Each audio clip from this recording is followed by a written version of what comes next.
It's a dog-eat-dog world out there. Do you have what it takes to become the best dog walker? This is our review of Bark Avenue.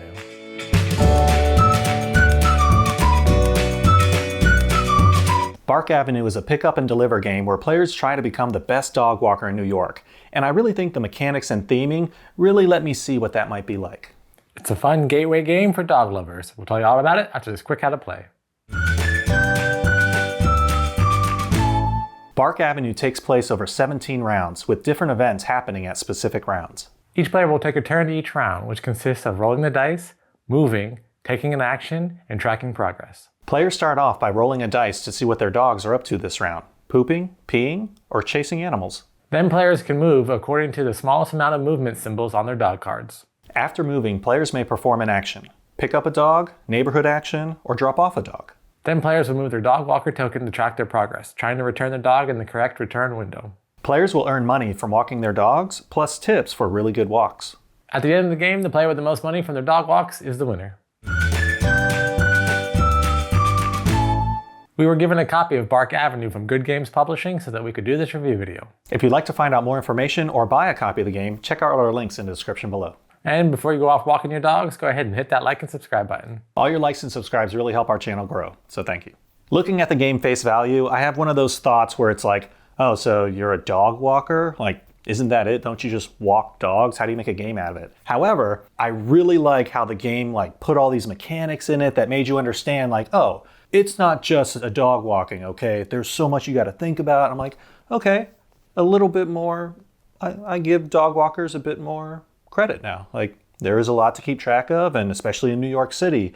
I mean, I wouldn't really know that aspect of it. So for each dog, you got to pick them up in the neighborhood, and you can only walk certain dogs together. Some dogs can only walk with big dogs, some can only walk with small dogs, some can walk with any dogs, but you have to make sure that the dogs match. So for example, this dog right here, Molly, she can't walk with small dogs. So you have to make sure that however many dogs you have, which you can have up to 3 at a certain point in the game, most of the game you're only going to have 2, you got to have only medium and big dogs walking with Molly. And then the next thing that you want to do is try to have a really good walk, because you're going to get paid either way. You're going to get $13 for walking Molly either way, as long as you return Molly. However, you can have a really good walk if you then go and play and you see the tennis ball, you can go and play with Molly. Or if Molly takes a nice big poop, or if you take a picture with Molly, like a selfie kind of a thing. So there's lots of ways to earn extra tips. So not only do you get the money for Molly, but you can have a really good walk. So like Lee said, there's a lot of things to think about. You got to pick up the dog, you got to walk them a certain number of spaces, you want to have a really good walk, and you got to return them in the correct window. So it's not just, oh, let's walk the dogs. It's you got to meet all these objectives as you're going along. You know, there was one thing that I was kind of conflicted about. It was the dice and how you roll. I find myself at times wishing that the poop showed up, and I'm like, yes, poop. And then there were times where I was like, no poop, no poop. When I thought about it later, I'm like, don't know if I've had that feeling before where I was both Schrodinger's poop. I was both wishing for poop and not wishing for poop at the same time. Well, if you were really walking the dogs and you had your bags ready, you'd want them to poop. But if you didn't have the bag, don't poop, okay. Not here. In terms of mechanics, everyone who watches this channel knows I don't like dice. I didn't like the dice in this, so I know that that's the first mechanic you have to do on your turn is you roll the dice to see you'll either get an extra step, which means you can move an extra space.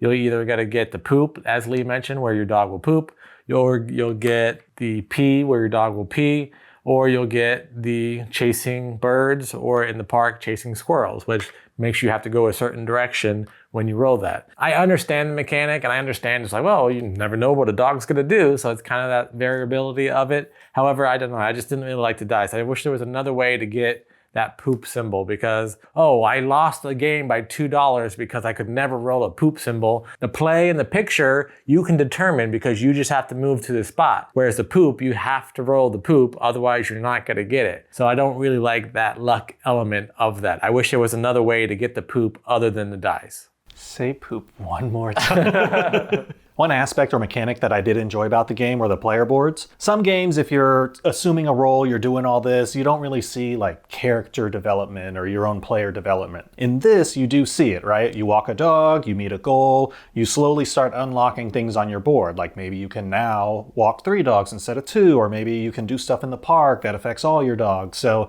having that slow engine building, asymmetric, powery well, not asymmetric, just engine building. I think that like shows or lets you see how like, yeah, I'm growing as a dog walker right now.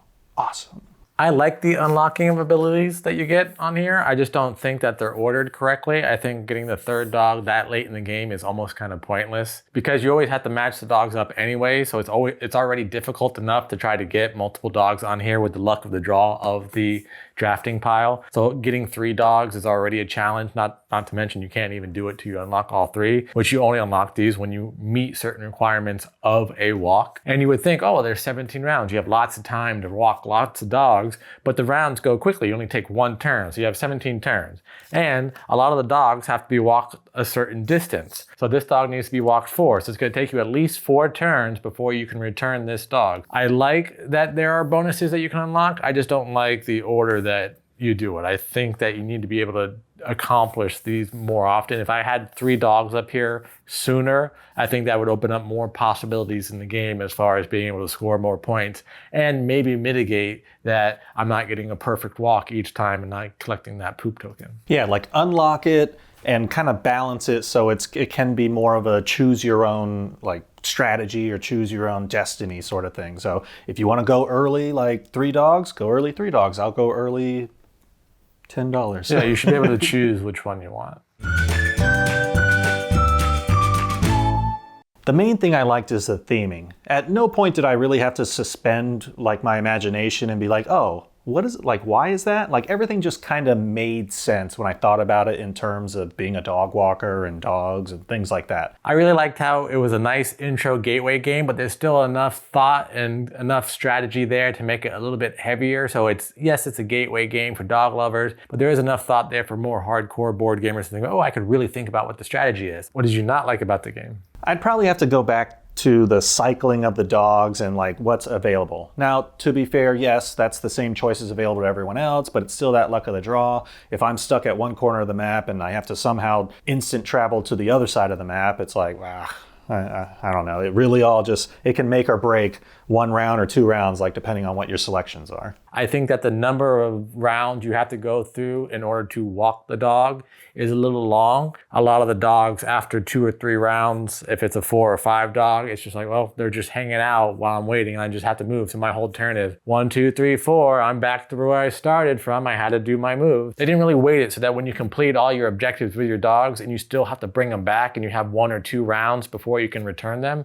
that you don't have anything to do. So you're just wasting a turn. So it's 17 rounds, but some of those rounds might be you doing nothing.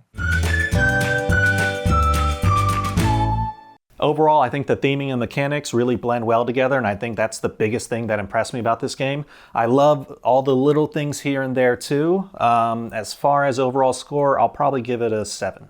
Overall, I really like everything. The artwork's cute. It's a fun theme. You really do feel like a dog walker. I give it props for that. Intro players for board games will really like this game, especially if you're a dog lover. So overall, I'm going to give it the game a 7. And that was our review of Bark Avenue. What'd you think? Are you going to go fetch this game off the shelves? Let us know in the comments below. Once again, we'd like to thank Good Games Publishing for giving us a copy so that we could do this review video. If you'd like to find out more information, please check out the links in our description below. And if you're enjoying our content, please like this video and subscribe to our channel. Until next time, I'm Lee. And I'm Kenny. I go party like a board gamer.